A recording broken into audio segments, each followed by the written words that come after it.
Hey guys, welcome back to Conversations Around the Table. It's Vicky. I'm joined by Marissa and Nereida, and we're going to be discussing about Hispanic Heritage Month of the power of representation and inclusivity. It's a really important topic for all of us. And so I wanted to open up discussion first by talking about what came to mind when you heard about this prompt. Big question, loaded. To me, and I didn't know I was going to be a part of this until yesterday. So I was actually listening to a podcast before you reached out to me. Are you guys familiar with Diego Luna? No, Yeah. I'm not. He's a Mexican actor. He's been acting since he was a child, actually. So he's pretty big, like in movies and stuff. And recently he's been in Narcos, Rogue One, which is a Star Wars movie. Oh, okay. Yeah. Pretty well known. Yeah. Yeah, so really well-known actor. And I low-key just have like a crush on him. And so I was listening to some interviews of his, and actually like one of the questions was like, how do you feel about like representation like in the Oscars and just like overall like in the media? Mm-hmm. And I remember him saying like he felt like it was a lot better because again he's been in the industry for a really long time now, and that's something that he mentioned, that he felt like it was getting better. And I feel like I also noticed that representation, at least in the media, has been better than it's been in the past. Yeah, for me, I just felt like I thought of all my idols. And what's funny enough, though, we chatted about this earlier, but I feel like a lot of the ones that I'm familiar with in the media are actors, actresses, musicians, Mm-hmm. maybe. But I can't name, like, somebody who's, one of the famous writers, or somebody who is a scholar in their field. Most of it is sadly growing more in the media in the sense of the arts, which is perfectly fine. I love seeing someone who looks like me on TV. Yeah. But that was the first thing that crossed my mind. I was like, okay, well, who else other than, Gina Rodriguez or Selena? Like, who else can I think of? And I was like, oh, maybe it's not as common as I thought it was. Yeah, actually, that brings up a good point, because when I was reading some articles where there's dozens of stuff out there, I was surprised because, I'm kind of an optimist too. So when I'm like, yes, I'm seeing like more stories about Latinos. I'm seeing like, there's a revival of West Side Story, and then there are actual individuals who are of that heritage that are playing these characters. So you get to see those aspects. And then I think there's even that Disney Plus show called Diary of a Future President, and the girl, because I think it's a Gina Rodriguez production, but the girl who plays the main character it's a Latina. It's a little Latina. So I'm just like, oh, this is exciting, because it's like president and Latina, like, whoa. Yeah. And so you're able to see that. But some of the research that I saw is, so Latinos make up 18% of the U.S. population, but when it comes to representation within various sectors, I'm thinking of like STEM, even in the arts, the clinical studies, we're only making up about from 3 to like 7% of that. Yeah. Which is insane, because we see it, and I think it's because we're paying closer attention because it matters to us. Yeah. Mm-hmm. But it also taught me, I'm just like, okay, there's obviously a big disconnect there. And I wanted to ask too, how do you think that sort of this affects Latinos overall when it comes to like self-perception and confidence? Mm-hmm. Like why? I think sometimes people don't understand the why is it important, because, you can read some comments online where, let's say someone of a minority background gets cast, like Bridgerton, for example. Mm. I've seen tons of people who are just like, this is not historically accurate, because there wouldn't be a queen who's a Black woman, or there wouldn't be so-and-so who's this, or an Indian woman, or whoever. Mm-hmm. And I think it's because these are people who just don't understand, like, one, this is purely entertainment. And then two, it's because the representation matters. And I just want to hear from you guys of also diving into your experience of, well, one was the first time I think you guys made the connection that this is a person that is just like me, or looks like me, or, comes from the same background. At a young age, I knew about Selena from like my first years. I remember just always listening to her music when I was young. And I think that was the first time too, I remember on Univision, that I would see somebody. And actually, just to give a little bit more context, I was born in 97, so I wasn't even alive when she was alive. And so I feel like even though there's that time lapse between all of it, I just still remember at a young age watching her in interviews on replays of Univision, and there'd be somebody, I feel like in Mexico this is common, where you're blonde, fair skin, blue eyes, but you're Mexican. And she was the first one I saw frizzy hair, brown skin, you know, white hips. And that was the first time I think I saw that celebrated, because for me, I never saw anybody with frizzy hair on TV. And so I just love that. And I think I recognized that as a young age. But a lot of the shows and content I watch were more people, you know, coming from like the service industry. And I think of J-Lo, Made in Manhattan. For me, I think I recognized the Latinas in roles, but it was never celebrating them in the right way, if that makes sense. Yeah, that does. Yeah. Well, I remember watching a lot of Disney Channel growing up, and I remember most of the main characters would be like light skin, fair skin. I remember Miley Cyrus was like, I was a huge fan of her because I really liked Hannah Montana, but obviously like I didn't really look much like her. But I remember the two main characters that stood out to me, and it was mainly because of their names, Selena Gomez and Demi Lovato, because I think they come from a Hispanic background. So I identified a lot with them just because like culturally I felt like we had, you know, something in common. But I think growing up, like I always idealized like blue eyes and like fair skin, just because that's what was available on TV. And like actually seeing girls who had like brown eyes like me and like brown hair like me, like felt really good to see that. And I feel like too, like going back to like why does it matter? And a lot of people are questioning that nowadays, where they're like, oh, like great for representation, but like is that much of a big deal? Is it just checking that box? Yeah, exactly. Yeah, another diversity hire or whatever it may be. But I honestly think like what it comes down to is you can envision yourself there, you know. And I mean, I don't want to envision myself becoming Made in Manhattan per se, but I can envision myself, you know, doing what J-Lo does, taking on the world, being this, you know, big role model as a Latina that can do it all. And I feel like that's just the sad part, is like a lot of people just think that's what we want to see, but really it's kind of giving hope to people, like I could be that, I could be there. Yeah, in whatever like focus you want in life, whether it's you want to do that within the medical field, or whether you want to do that in advertisement, whether you want to do that even as a teacher, because I think that's also really important. And I think also for me, I think some of that representation can get a little bit lost even within the Latino culture, because, for example, even though we talked about we all come in very shades and colors and sizes and so forth, is I remember growing up and when I would watch novelas with my nana, everyone on that show would look the same. And I think even to this day, it's still kind of like that. And if you were more, I guess, you know, ethnic looking or darker skinned, then you got portrayed in a different light. And that's also was hurtful to see that with playing out even within our culture, is to see sometimes that also can be frowned upon, or, you know, however you want to look at it, because it's no matter where it's at, in Spain, Mexico, in the US, it's still media, and media is very much still this it's almost in a sense like a class warfare. Like, that's the look that you want to get to, versus this is the look that represents, you know, service industry or whatnot. So yeah, I definitely agree. Like I felt like as a kid, I don't think it occurred to me as much because my parents were showing me a lot of, you know, Spanish movies or novellas or whatever it may be. But you're right, like that was something I did recognize, where it's like, oh, you could be Mexican and still be fair skinned. Not that that's wrong or anything, but that's more of what I saw. And I just thought that was a general thing across everything. Like across Disney Channel, across, you know, Nickelodeon even then. So I remember as a kid, like maybe not connecting the dots as much, but noticing like, other than, you know, Selena at the time, I was like, I don't see anybody with frizzy hair like me. And like, I'm curious to know, how did that affect you guys in terms of, or, you know, even like your family around you? Did you think there were effects with that when it came to how you viewed yourself?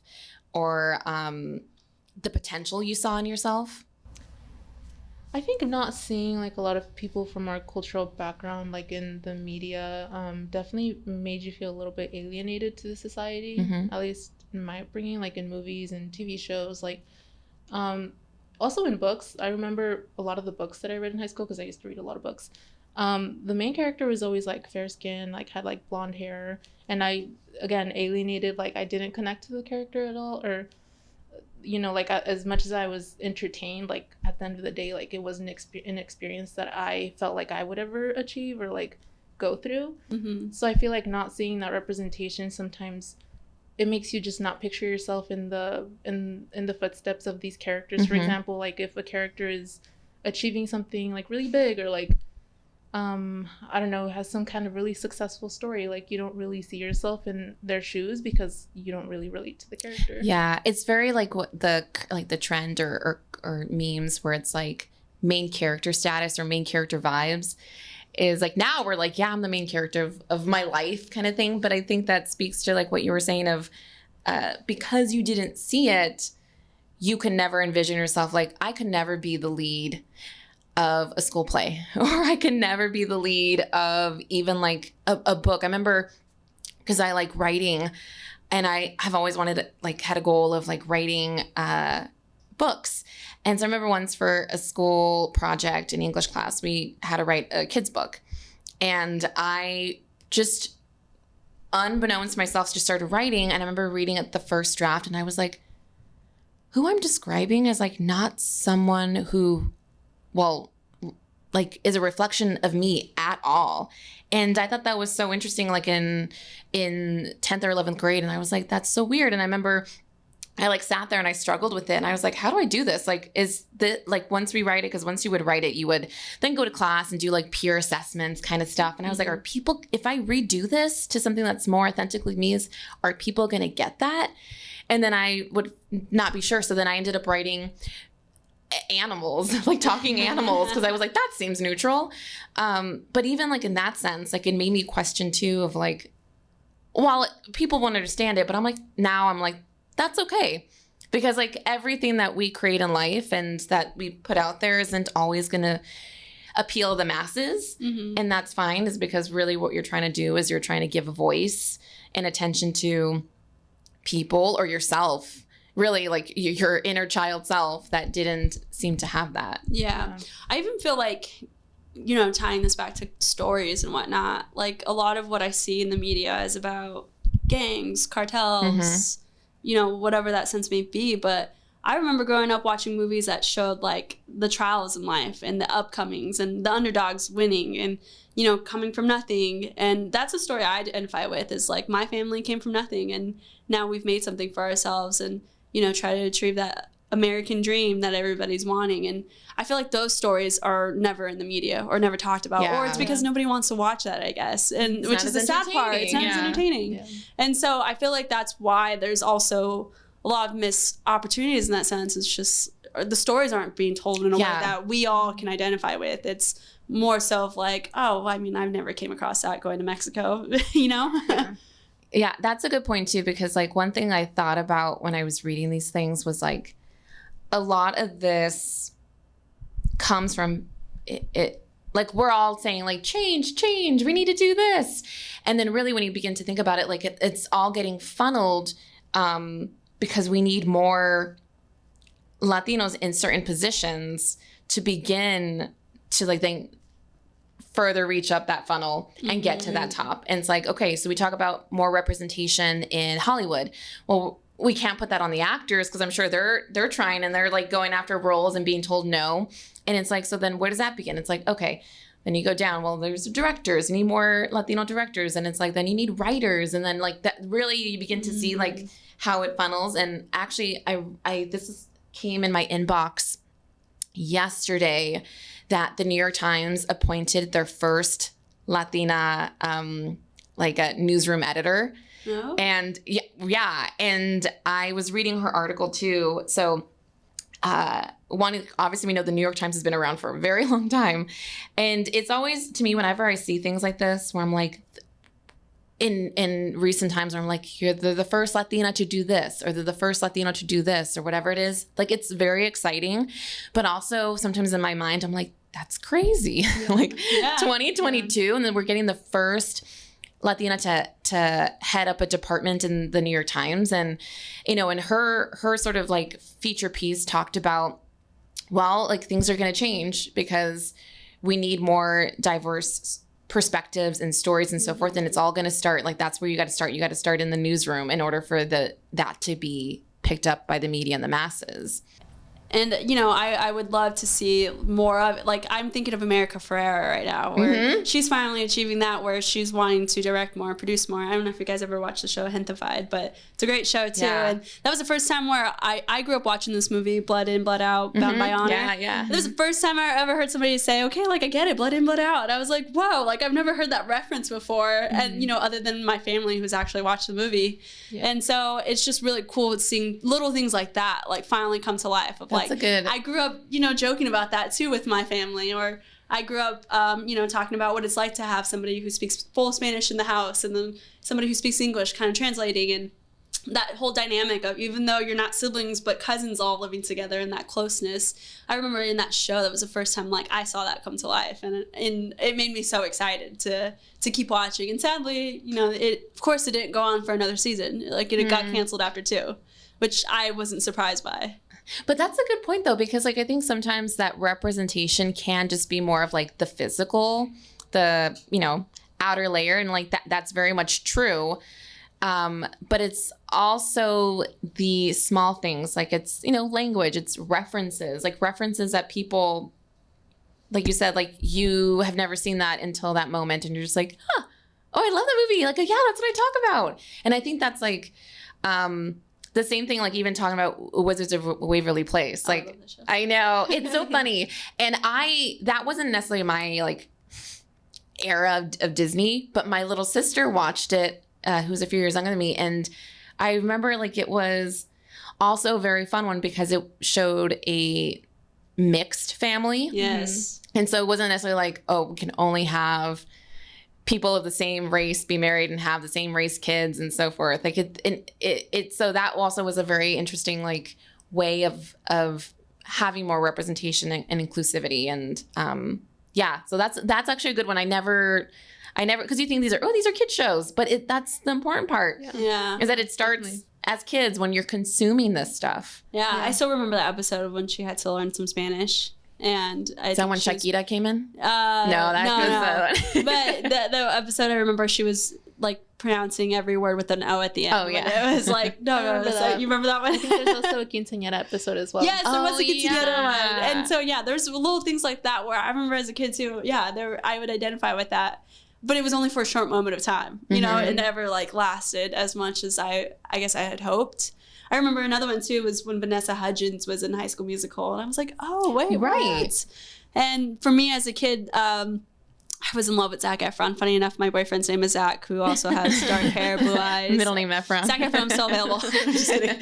But I remember just, you know, that was another moment in my life at a young age where I remembered like, oh, I could look like her. I could be like this. I remember in that she was Gabriela Montez, the bookworm and whatnot. And so I remember as a kid thinking like, oh yeah, like I'm that smart nerdy girl who didn't fit in with the cheerleaders or anything like that. And she wasn't like, but that was still seen as cool. And I was like, oh, thank God, somebody thinks that is cool. Yeah, that's a great point too, is like and that's what I appreciate too about certain forms of, you know, representation in terms of like media and so forth, is I love it when there's a good sense of like very strong culture or like foundation there. But I also like it when it's very subtle, when really it's just you're seeing another person who happens to be another culture be like anybody else. And I think sometimes what we're speaking on like with stereotypes, because they like to just be like, well, because you're this, we need to fit you within that. Right. And she could have been like coming in with like, you know, any other way aside from how they portrayed her. And it probably wouldn't have hit the same way. Yeah. This world of Latinas are coming to light more and more, and more people are like, bring more. But the downside is you're right, the representation is so little, and I don't think I just don't know, like, how do we get more people involved in that sense? Yeah, well, okay, so speaking on that, because I know, like we talked about, it's like this funnel thing. Like it needs to start at the bottom, but then it's like, well, then how do we do that? And I don't have the answers, but like for me, when I think about like how to do that within our space, like my personal space at the agency, it's like, how can we curate that environment? And like, for me, thinking about my daughter specifically, like I said, she's very fair skin. And I don't think growing up, people are ever going to associate her with being like Mexican American. But I really want her to feel as like engaged and connected to that as possible, because especially with her other cousins who are more darker, have like more of like these, I guess, more indigenous features. And Evelyn doesn't seem to have that, but I try to think for her, I was like, how can I educate her and like inspire her to not only to understand that we all have something different and unique about us. How can you use that in the world? How can you project that in the world and give that back?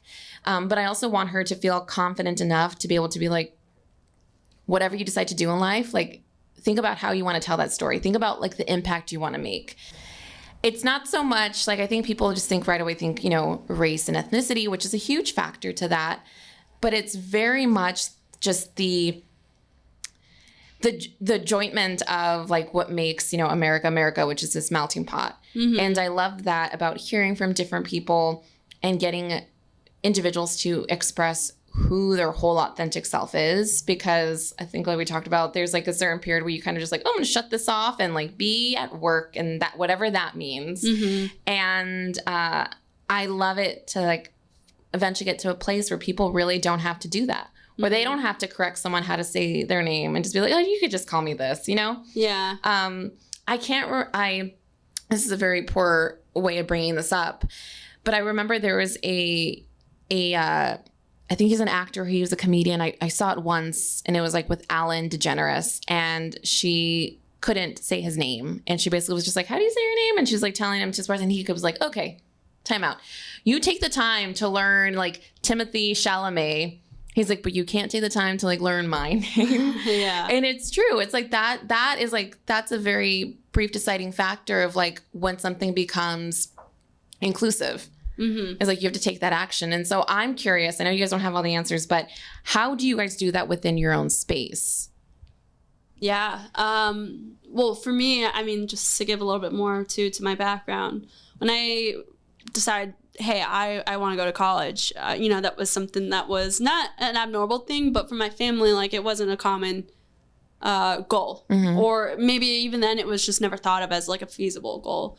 And so it wasn't until once I got to ASU and I was a part of my scholarship program, Los Diablos, it was there that I saw, oh, wait, you could be Latino and be a, you know, an amazing attorney who works for immigration and mm-hmm. and was actually a student of Obama's back when he was teaching in Chicago. I was like, wait, that's a thing. And just to have mentors like that, it blew my mind. Like I only came from family knowing like to work with my hands, and I'm not saying that, I'm not trying to demean that at all, but I just didn't have someone to like look at and be like, yeah, I can do that. I can be an experienced, amazing businesswoman. Mm-hmm. So for me, I feel like since college, it's something I focus on more so is, you know, where do I bring in this representation? I did work for Apple once, and they really were big on representation itself too, because your your store should reflect your community. We want to bring everybody in, but you can't do that, or you can't accomplish that by having people that all look the same. Mm-hmm. And so for me, I think that I consider that more. I consider that with my own family and my boyfriend being Caucasian. I think about that all the time. Is like, how am I going to show that to my own kids? If we do ever have kids, like that'll be something that's a conversation. Is we come from two different cultures in a sense, and so it's a work in progress. Mm-hmm. I was going to say I don't know the complete answer to it, but it's something I think in my 20s I've been really focusing on a lot. I remember also when I started college, going into graphic design, there was like a handful of us that were Latino, and like I think that to me was inspiring in and of itself, just seeing people that looked like me in a program that, was difficult and challenging, and that an industry that was going to be really competitive, like that was kind of an inspiration in and of itself. When I came to Ideas Collide, and, I was met with diversity that like kind of proved to me, like, not only do you have to send the message that you are a diverse company, like you actually have to see it and like day to day, like take the steps to make people feel like they're, welcomed. So I think like having those programs and like having that emphasis in diversity is really important. And then I guess like if I were to have my own children, I feel like me already would be an inspiration because I was like the first generation college student, and like I broke into my industry, and like it's not to say like being Latino you don't have as many resources, although sometimes you don't have as many resources. Like I kind of went into college figuring everything out on my own, and I think like if I were to have children, like at least I'm going to be a resource to them, and like if they think of diversity, they can think of me and like my experiences. And no, I definitely can relate to that too, because in a sense of like trying to find your community, especially ASU being like one of the most diverse campuses. Even when I think about it this today, like the organizations I joined were diverse, and that's what drew me to them. But even after, I'm like, now that I think about it, I feel like I don't have as many friends that look like me, and that may have been like just the way that the cards fell and whatnot. But I also just was like, what? In business, I wasn't actually surrounded by that as much. Now that I think about that, and so I agree. Like I want to be that resource, that person that finally broke the glass ceiling in a way.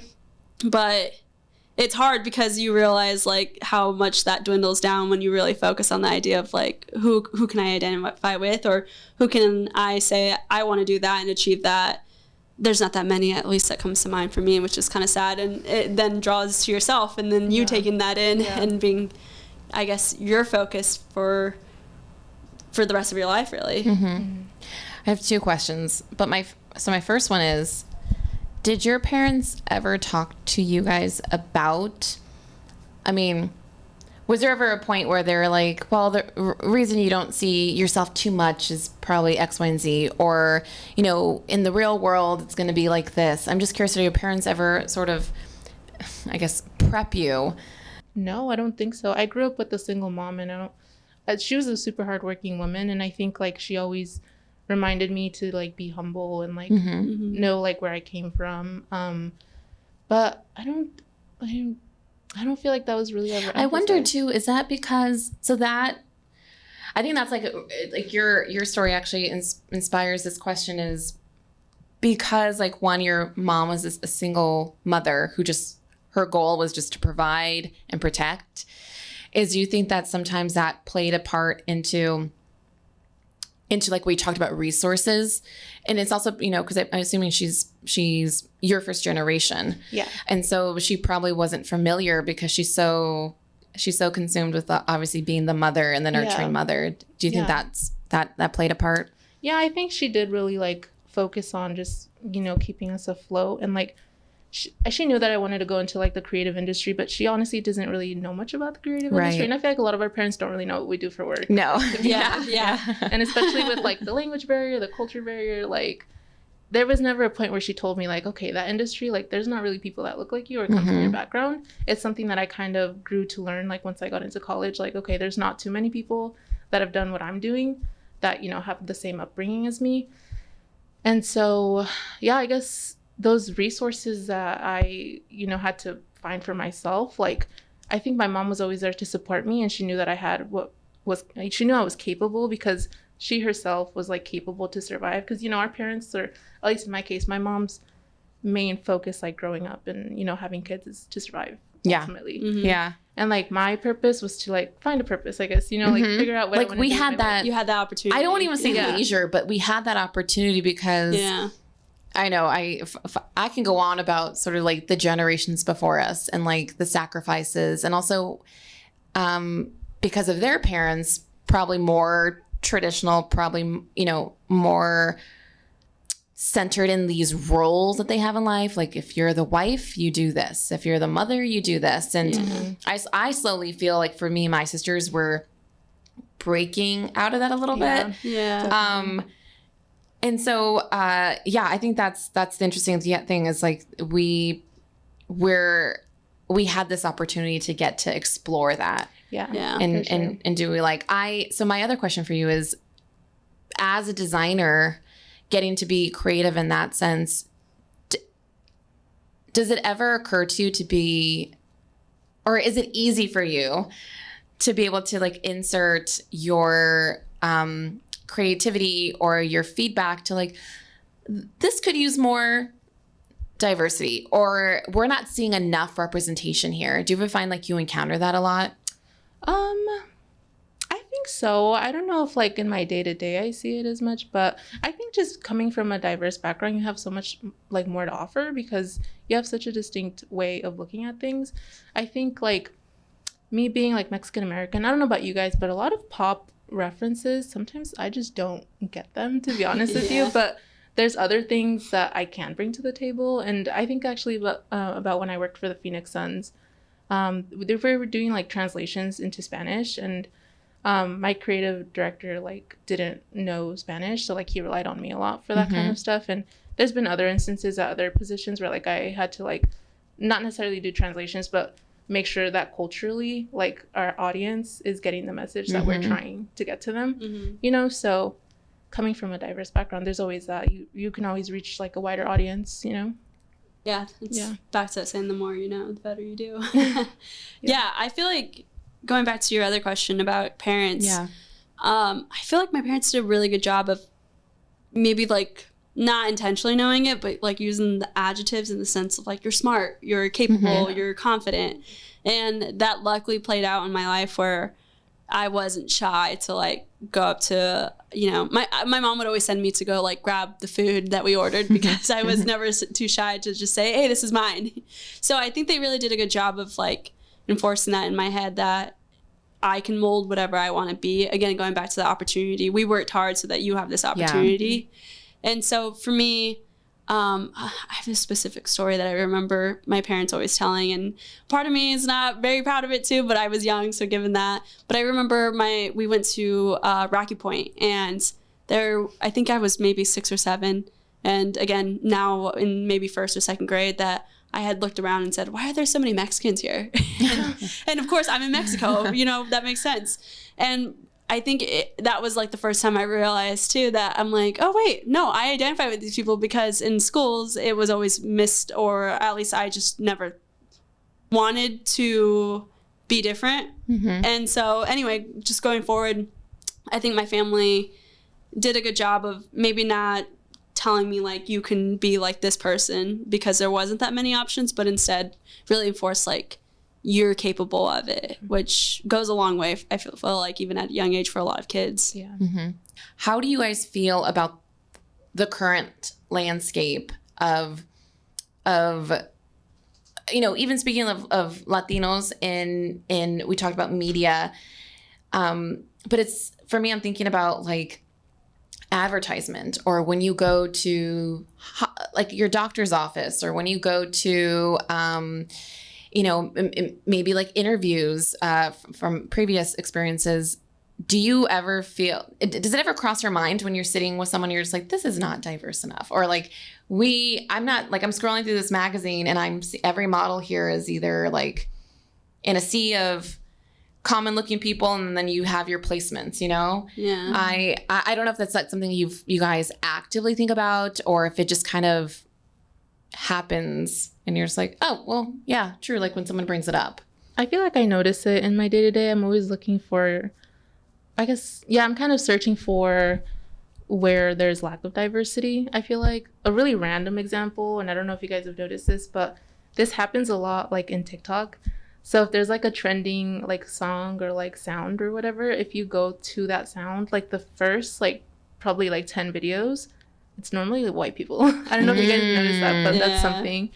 And then, I feel like if I'm just watching a movie or like watching a show, or I don't know, looking through a magazine, I'm always like aware of like if there is diversity or not. Because I guess because I am a minority, like I care about those things, but Yeah. I feel like people who aren't minorities probably in their day-to-day don't really think about that. Yeah. Yeah. I'm even trying to think of like the last commercial I've seen with somebody who is like a Latin X or of Latinx. And I honestly can't think of anything other than Pepsi or Coca-Cola commercials. well, my thing too is like on the radio, because I listen to the radio a lot, and any kind of like sort of audio commercial, if it's someone who, obviously their audience is like Hispanic or whatever, they get a voice actor, and you can kind of tell too when it's not, they don't have an accent in real life. And they ask them, and I know because I've done advertisement too, and I've done radio, but when they ask them to like put that on, because as if that's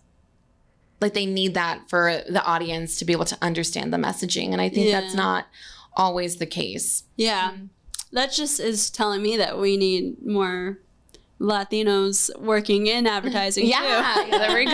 I know. Yeah, and I'm not saying like it needs to just be solely focused on us. I feel like this whole idea of diversity is an us and them kind of situation, and a lot of it gets lost in translation of, you know, missing the fact of why it matters. Like why do we care so much that something so good that you thought is so good is needing change for the future? And it's more so, again, like we want younger generations to know like these things are possible. We want to give hope to those who, you know, with my own family, I think about it's a cycle of, you know, having jobs back to back or working up until like there's not a thing called retirement for a lot of my family. And so I hope the reason why a lot of people want to see this representation moving forward is to, again, tell the younger generations like this can be possible for you.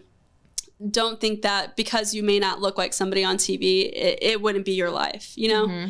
And I think one of the best things that people can do if they're feeling like they're not obviously getting the most direct representation of themselves is sometimes you have to go find it. Yeah. And I think that's one of the beautiful, like as much as like there's like this pro con thing of social media, that's one of the great things too that I know that I love about social is that's where I find my Latina owned businesses. That's where I find authors or speakers or podcasts. And sometimes you really have to kind of narrow it down a little bit to be able to find those common voices and common individuals who have those same experience. So that's what I can say is if that's something that you're feeling discouraged about, or you're just needing sort of build up your feed with more of that, is sometimes we have to take the first step, and that's just to go and seek it and find it. Yeah, that's why I end up on Latin TikTok most often. Yeah, because I'm searching for some food or some music. I think you've given me kind of a challenge in a way of maybe finding some authors. I'll send you mine. I'll send it to you guys. Actually, when we send out this podcast, I'll be sure to send some other recommendations so people can continue learning and feel and know what we're talking about. So yeah, but I think before we wrap up, did anybody have any last sort of thoughts? I just feel really proud to be Latina right now. I know, yeah, that's what I was say too. Yeah, and I guess I'm excited to even just share like our own perspectives with the rest of our team too. Because I can know too there are probably other people in our agency who can identify with us, but probably could be listening to this and be like, never had that, or actually, and then be able to give some great insight. I think that's like the beauty of these podcast episodes is that it just amplifies the conversation. So definitely. I'm very excited that I got to speak with the I almost said the three of us, I'm counting myself, but with the two of you, because these are topics that I know we all feel passionate about, and we're all leaders within our own right, and I'm very fortunate that I get to work with you guys. So once again, thank you guys for joining me on this episode, and we'll get to talk to everybody later. Thanks.